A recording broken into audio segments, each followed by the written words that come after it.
Video like जरूर कर लीजिए और ऐसे वीडियो लगातार फ्री में पाने के लिए चैनल को तुरंत सब्सक्राइब कर लीजिए और बेल आइकन को जरूर टैप कर लीजिए ताकि आगे भी सारे वीडियो आपको मिलते रहे। यूट्यूब में फॉलो करते हैं तो प्लीज ये वाला फ्री टेलीग्राम चैनल जरूर ज्वाइन कर लीजिएगा। सारे नोटिफिकेशन सारे अपडेट यहीं पे आते हैं, ध्यान रखिए। अगर आप पेड कोर्स में इंटरेस्टेड हैं तो इन दिए गए नंबर्स पे कॉल या मैसेज करके भी जानकारी ले सकते हैं, या फिर गूगल प्ले स्टोर से आप अपना ऐप डाउनलोड कर सकते हैं स्टडी फॉर सिविल सर्विसेज का, जिससे आप अपने कोर्स को आसानी से परचेज कर पाएंगे।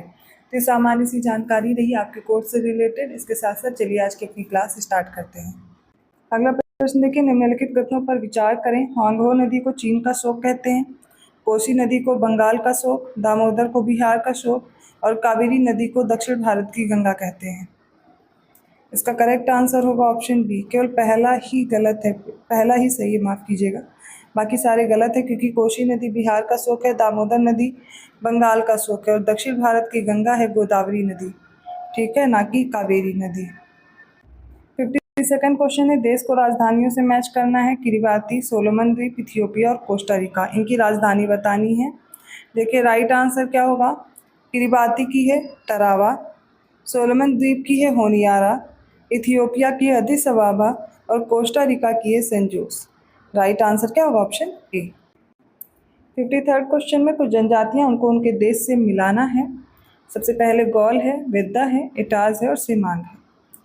तो गौल जनजाति है फ्रांस की, वेद्दा श्रीलंका की है, इटाज फिलीपींस और सेमांग है मलेशिया। राइट आंसर हो जाएगा ऑप्शन डी। 54th क्वेश्चन देखिए, कुछ स्टेट्स दी गई हैं और उनकी लोकेशन है। सुंडा, बेरिंग, मलक्का और जिब्राल्टर है। सबसे पहले देखते हैं सुंडा, ये कहाँ पर है, तो ये हो जाएगा इंडोनेशिया में। फिर बेरिंग जलडमरू मध्य अलास्का और रूस के मध्य है। मलक्का हो जाएगी इंडोनेशिया और मलेशिया के मध्य। जिब्राल्टर स्पेन और मोरक्को के बीच में। तो राइट आंसर हो जाएगा ऑप्शन बी। 55th क्वेश्चन है, निम्नलिखित गर्तों को उनकी ऊंचाई के आधार पर आरोही क्रम में लगाना है। टोंगा गर्त है, मिंडानाओ है, प्यूर्टो रिको है और अटकामा है। देखिए मेरियाना गर्त, इसका हो जाएगा, कहाँ गया मेरियाना, तो यहाँ पर दिया नहीं है, माफ़ कीजिएगा। टोंगा गर्त है उसका 1882। सबसे गहरा जो है मेरियाना गर्त है, जो कि 11,022 मीटर है, ठीक है। फिर हो जाता है टोंगा 10,882। मिंडानाओ ये हो जाएगा 10,500 मीटर की गहराई पर।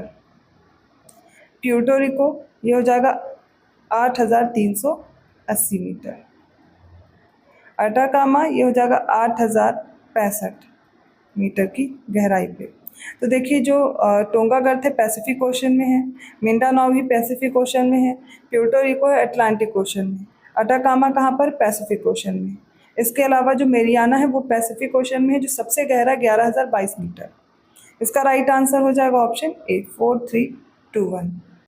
56th क्वेश्चन देखिए, पहले एक तो झीलें दी गई, उनकी अवस्थिति के अनुसार मैच करना है। सुपीरियर झील उत्तरी अमेरिका, करेक्ट होगा, विक्टोरिया अफ्रीका में है, मिशिगन यूएसए में है और बैकाल एशिया में है। सारी करेक्ट दी गई हैं। राइट आंसर हो जाएगा ऑप्शन डी। 57th क्वेश्चन में मैच करना है। दुलहस्ती परियोजना ये किस नदी पर है, तो दुलहस्ती याद कर लीजिए जम्मू कश्मीर में चिनाब नदी पर। कोल बांध परियोजना ये हिमाचल प्रदेश में है, तो हिमाचल प्रदेश में है, किस पे होगी, फिर तो ये सतलज नदी हो जाएगी। तुलबुल बहुउद्देशीय परियोजना जम्मू कश्मीर की है, तो किस नदी पे होगी, झेलम नदी पर। कलिंगपोंग बहुउद्देशीय परियोजना पश्चिम बंगाल में है, तीस्ता नदी पर। राइट आंसर होगा ऑप्शन ए का 1, बी का 3, सी का 2 और डी का 4। अगला प्रश्न है, सविनय अवज्ञा आंदोलन के संबंध में गलत विकल्प कौन सा, ये बताना है। तो पहले 6 अप्रैल 1930 को महात्मा गांधी ने एक मुट्ठी नमक बनाकर ये नमक कानून तोड़ा था और औपचारिक रूप से इन्होंने सविनय अवज्ञा आंदोलन शुरू किया था। सेकंड, 1930 में महात्मा गांधी के नेतृत्व में सविनय अवज्ञा आंदोलन शुरू किया गया, जिसकी शुरुआत गांधी जी के प्रसिद्ध दांडी मार्च से हुई थी। थर्ड है, 12 मार्च 1930 को गांधी जी और आश्रम के अन्य जो 78 अन्य सदस्य थे साबरमती आश्रम से अहमदाबाद से 240 मील दूर भारत के पश्चिमी तट पर एक स्थित गांव दांडी तक पैदल निकले थे। डी है, विजय लक्ष्मी पंडित, वह महिला थी जो गांधी जी को नमक सत्याग्रह आंदोलन में महिलाओं की भागीदारी के लिए मनाने के लिए जानी जाती थी। इसमें से बताना है कौन सा गलत है, वो होगा ऑप्शन डी, क्योंकि यहाँ पर जो महिला का नाम है वो गलत है, वो होंगी कमला देवी चट्टोपाध्याय, ना कि विजया लक्ष्मी पंडित। 59 क्वेश्चन है। पहला कथन देखिए, 1919 के मॉन्टेग्यू चेम्सफोर्ड अधिनियम में प्रत्येक 10 वर्ष पर इसकी समीक्षा के लिए एक संवैधानिक आयोग के गठन का प्रावधान किया गया था। सेकंड है, वर्ष 1928 में जवाहरलाल नेहरू और सुभाष चंद्र बोस ने मिलकर इंडिपेंडेंस फॉर इंडिया लीग का गठन किया। राइट आंसर ऑप्शन सी, दोनों करेक्ट। अगला प्रश्न देखिए, सही उत्तर बताइए। पहला, 28 मार्च 1929 को दिल्ली में मुस्लिम लीग का अधिवेशन हुआ जिसमें जिन्ना ने नेहरू रिपोर्ट के विरोध में 14 सूत्री प्रस्ताव रखा था। सेकंड है, स्कॉटिश ईसाई उपदेशक विलियम कैरी की मदद से भारत में बंगाल के सेरामपुर में एक ईसाई मिशन की स्थापना की गई जो डेनिश ईस्ट इंडिया कंपनी के नियंत्रण वाला क्षेत्र था। थर्ड है, वर्नाकुलर न्यूज़पेपर एक्ट 1878 पारित करने का श्रेय लिटन को जाता है। राइट आंसर ऑप्शन सी, तीनों करेक्ट है। अगला प्रश्न देखिए, India wins freedom Abul Kalam Azad की है। सेकंड है, इंडियन अनरेस्ट वैलेंटाइन शिरोल ने लिखा। Third, Indian struggle Subhash Chandra Bose. Fourth है, द इंडियन सोशियोलॉजिस्ट राजा राम मोहन राय। इसका राइट आंसर होगा ऑप्शन बी, केवल फोर्थ इनकरेक्ट है, बाकी सारे सही हैं। The Indian sociologist Shyam ji Krishna Verma की है और राजा राम मोहन राय के प्रिसेप्ट्स ऑफ जीसस याद रखनी है। अगला प्रश्न देखिए, निम्नलिखित कथनों पर विचार करें। पहला, जवाहरलाल नेहरू 1938 में कांग्रेस द्वारा स्थापित राष्ट्रीय योजना समिति के पहले अध्यक्ष थे। सेकंड, 1817 में डेविड हेयर के सहयोग से राजा राम मोहन राय ने कलकत्ता में हिंदू कॉलेज की स्थापना की थी। थर्ड है, डोला पालकी आंदोलन उत्तराखंड के शिल्पकारों द्वारा किया जाता था। इसका राइट आंसर ऑप्शन सी, तीनों करेक्ट है। 63rd क्वेश्चन देखिए, कौन सा कथन सही होगा। पहला, गोपाल हरि देशमुख भारत में ब्रिटिश शासन के दौरान महाराष्ट्र के एक महान विचारक, लेखक और समाज सुधारक थे। सेकंड है, बंगाली लेखक भूदेव मुखर्जी ने सबसे पहले सुझाव दिया था कि हिंदी को भारत की राष्ट्रीय भाषा के रूप में अपनाया जाए। थर्ड, 1856 में केशव चंद्र सेन के ब्रह्म समाज में शामिल होने के बाद देवेंद्रनाथ टैगोर ने उन्हें समाज के नए आचार्य के रूप में नियुक्त किया था। इसका राइट आंसर क्या होगा, ऑप्शन डी, पहला और दूसरा कथन सही है। तीसरा कथन इसमें गलत हो जाएगा। तो ये 1858 में हुआ था, ना कि 1856 में। डेट गलत दी गई, बाकी सब सही है। 64th क्वेश्चन देखिए, पहला कथन है, सोशल सर्विस लीग के संस्थापक एनएम जोशी ने 1920 में all India trade union Congress की स्थापना की थी। सेकंड है, भारतीय सेवक समाज की स्थापना 1905 में उदारवादी कांग्रेस नेता थे गोपाल कृष्ण गोखले और एमजी रानाडे की मदद से की थी इन्होंने। थर्ड, एक पारसी समाज सुधारक बहराम जी मालाबारी ने 1909 में मित्र दीवान दयाराम गिदमल के साथ सेवा सदन की स्थापना की थी।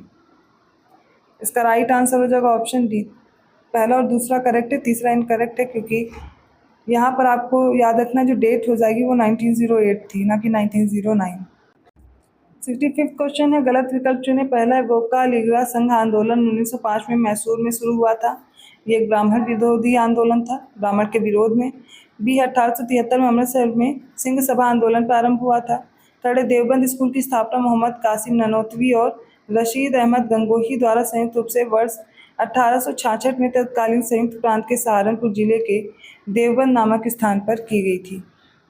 इसका राइट आंसर होगा ऑप्शन डी, इनमें से कोई भी कथन गलत नहीं है। 66 क्वेश्चन देखिए, पहला कथन है, सर सैयद अहमद खान ने 1875 में अलीगढ़ में मोहम्मदन एंग्लो ओरिएंटल कॉलेज की स्थापना की थी। सेकंड, 1878 ईस्वी में राजमुंदी सोशल रिफॉर्म एसोसिएशन की स्थापना वीरेशलिंगम कुंतलू ने की थी। थर्ड, तंजौर माधव राव ने 1888 में मद्रास में आयोजित राष्ट्रीय सामाजिक आंदोलन के पहले सम्मेलन की अध्यक्षता की थी। इसका राइट आंसर ऑप्शन डी, तीनों करेक्ट है। 67th क्वेश्चन देखिए, पहला कथन है, महात्मा गांधी ने 17 अक्टूबर 1940 को व्यक्तिगत सत्याग्रह का प्रस्ताव रखा था। सेकंड है, इस सत्याग्रह के लिए पहले सत्याग्रही थे ब्रह्मदत्त को चुना गया था, माफ कीजिएगा। और थर्ड है, इस व्यक्तिगत सत्याग्रह के लिए दूसरे सत्याग्रही थे जवाहरलाल नेहरू और तीसरे थे आचार्य विनोबा भावे। इनमें से जो करेक्ट आंसर होगा वो हो जाएगा ऑप्शन बी, फर्स्ट और थर्ड करेक्ट है, क्योंकि जो पहले सत्याग्रही थे वो आचार्य विनोबा भावे थे और इसमें तीसरे जो व्यक्तिगत सत्याग्रही थे वो थे ब्रह्मदत्त।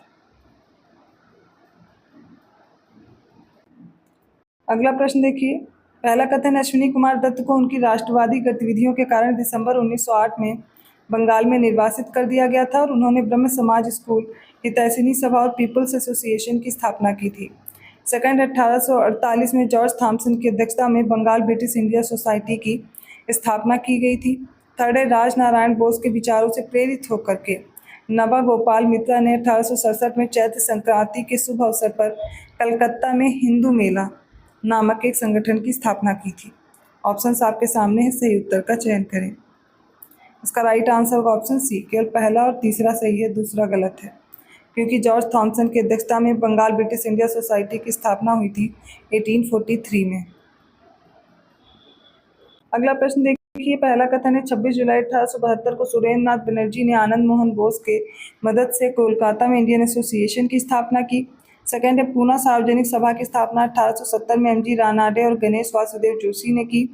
थर्ड है राजा राम मोहन राय के सहयोगियों ने सर्वप्रथम 1836 ईस्वी में बंग भाषा प्रकाशिका सभा नामक राजनीतिक संगठन की स्थापना की थी।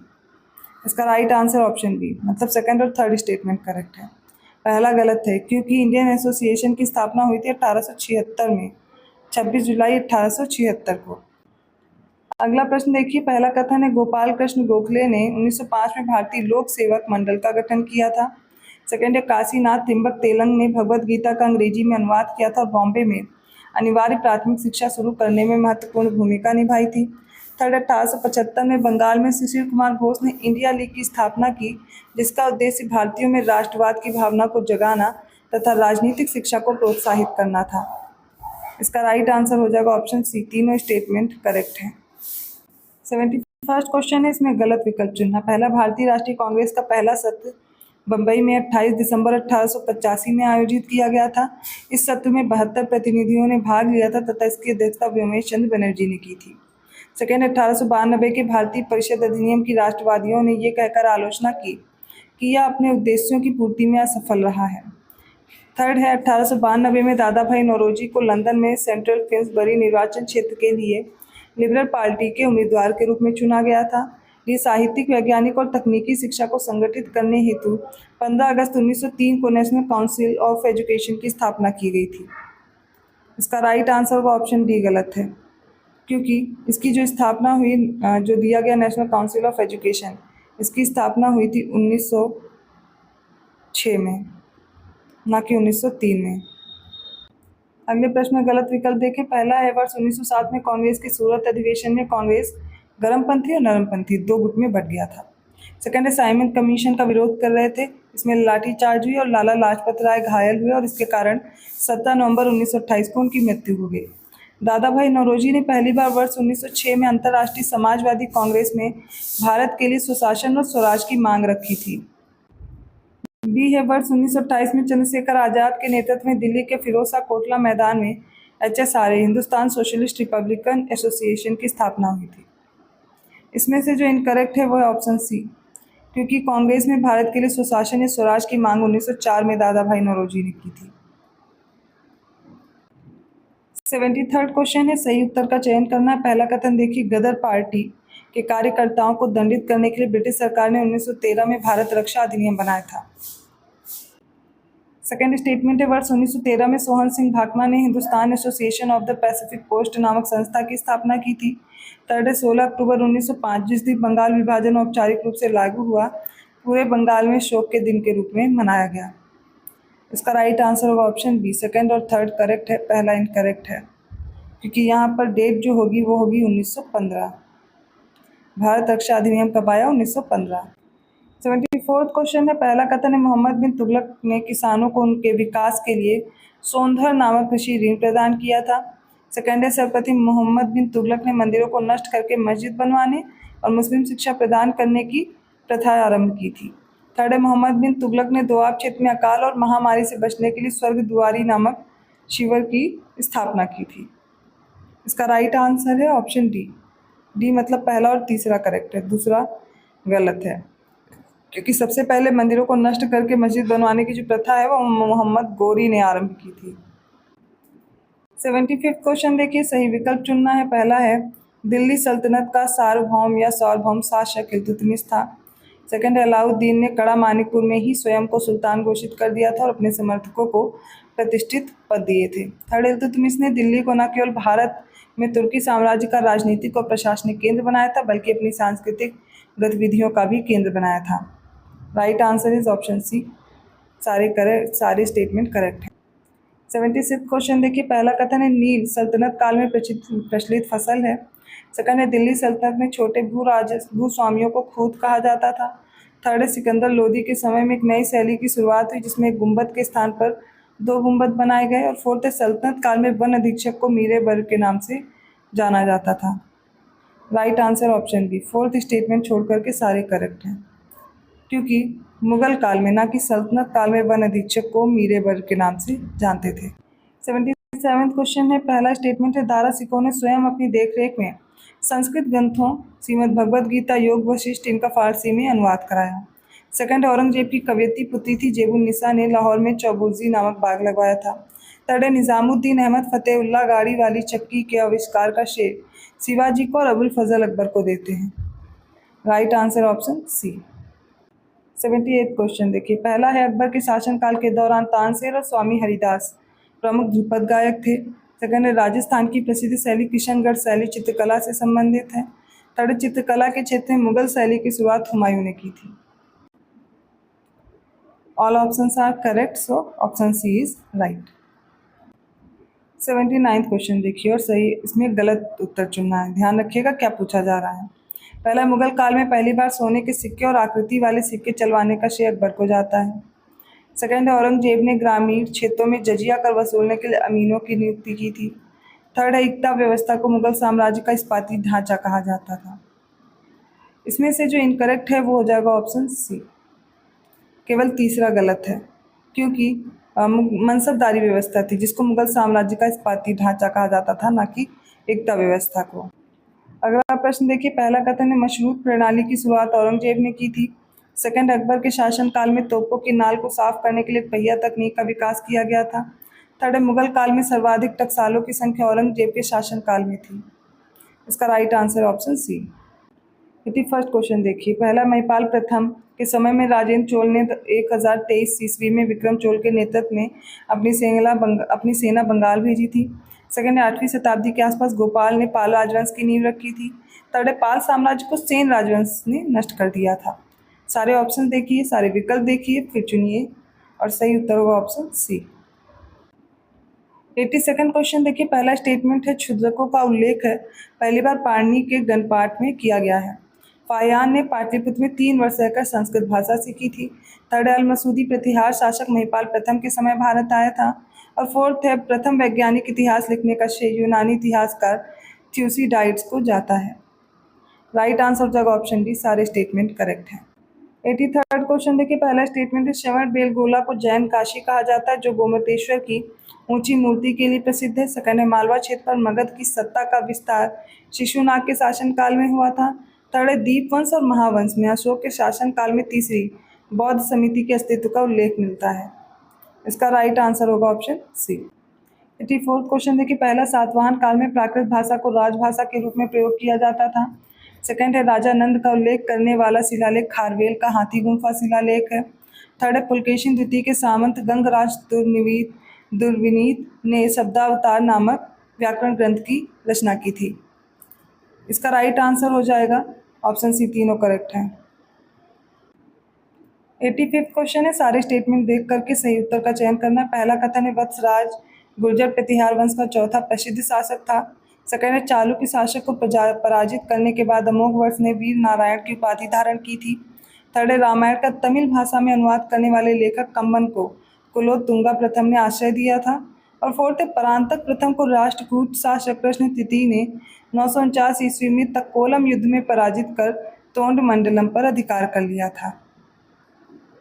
क्योंकि सारे स्टेटमेंट करेक्ट हैं इसलिए राइट आंसर क्या होगा ऑप्शन डी। क्वेश्चन नंबर 86 है जो यूनियन बजट है 2024 और 25 का, उसके बारे में है कि डिफेंस के लिए 6,21,940 करोड़ रुपए आवंटित किए गए हैं। सेकंड है रूरल एरिया के लिए 2,65,808 करोड़ रुपए।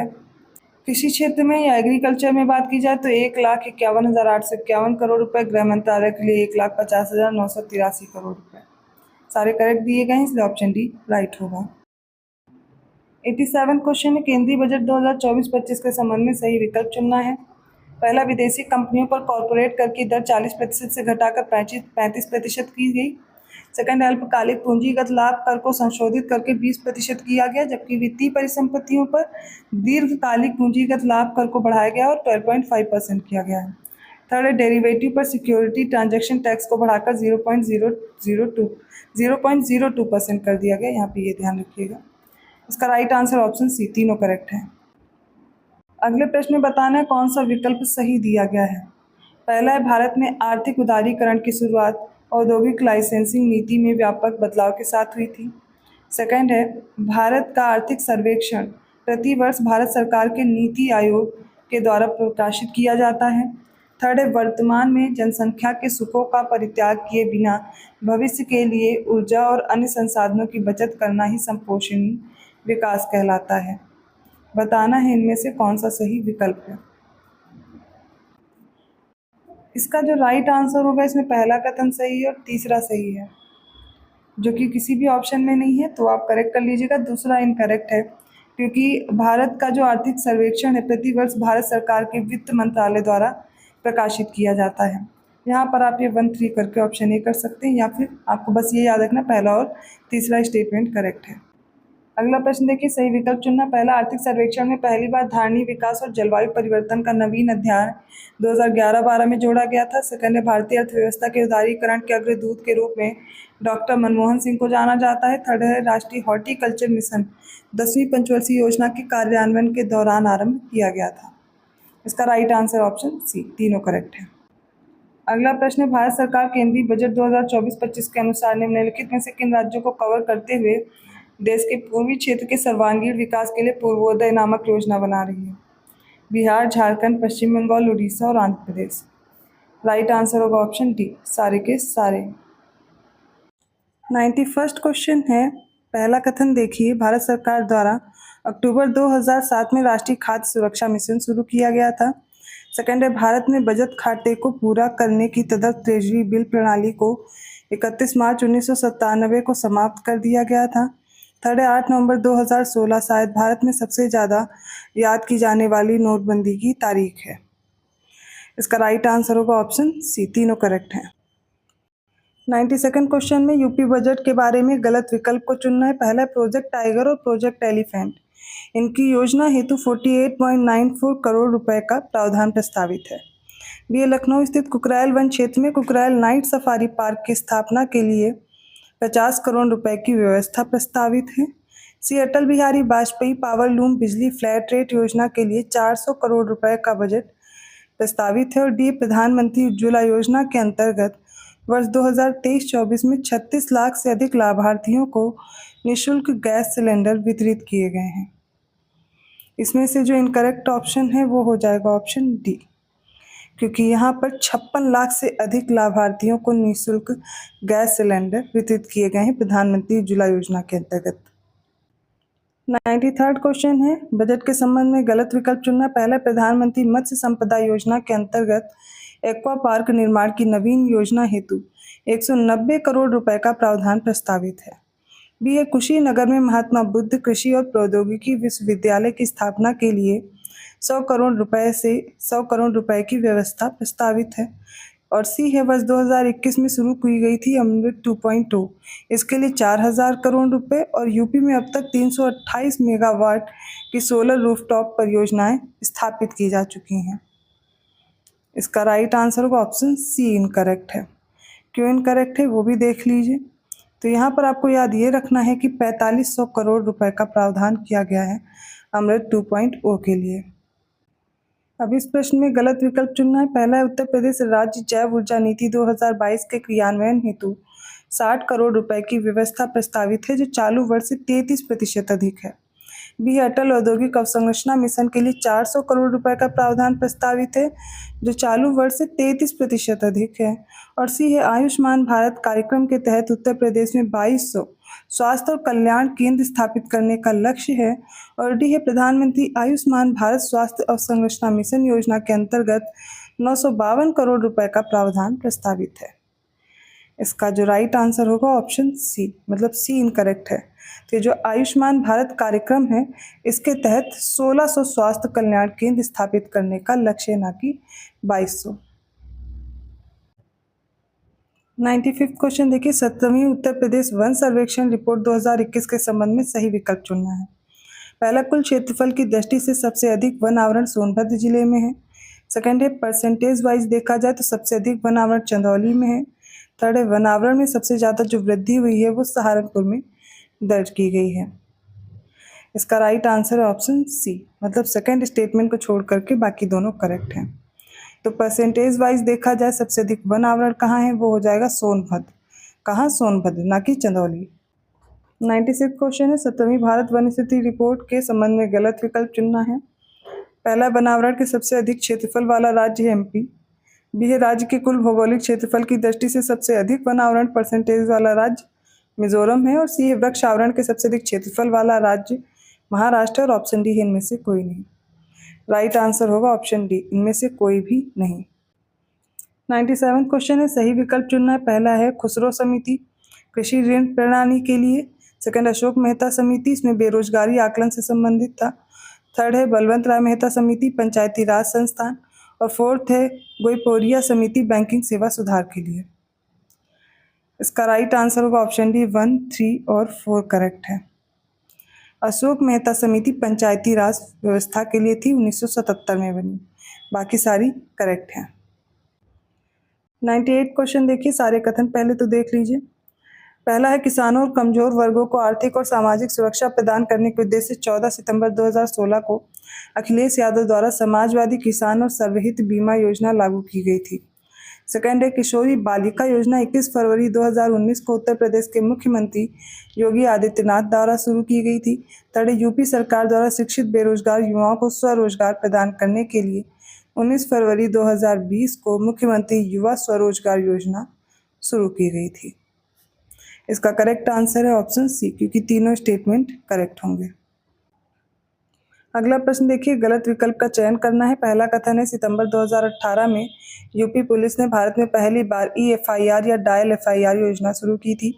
बी है, 28 सितंबर 2017 को यूपी के मुख्यमंत्री योगी आदित्यनाथ ने M passport police mobile app launch किया था।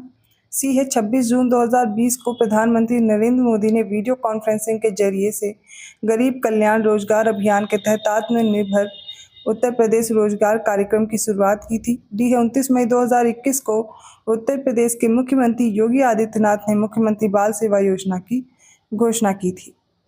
इसका राइट आंसर होगा ऑप्शन बी, गलत है, क्योंकि ये जो M passport police mobile app है ये लॉन्च किया गया था 2019 में, 28 सितंबर 2019 को।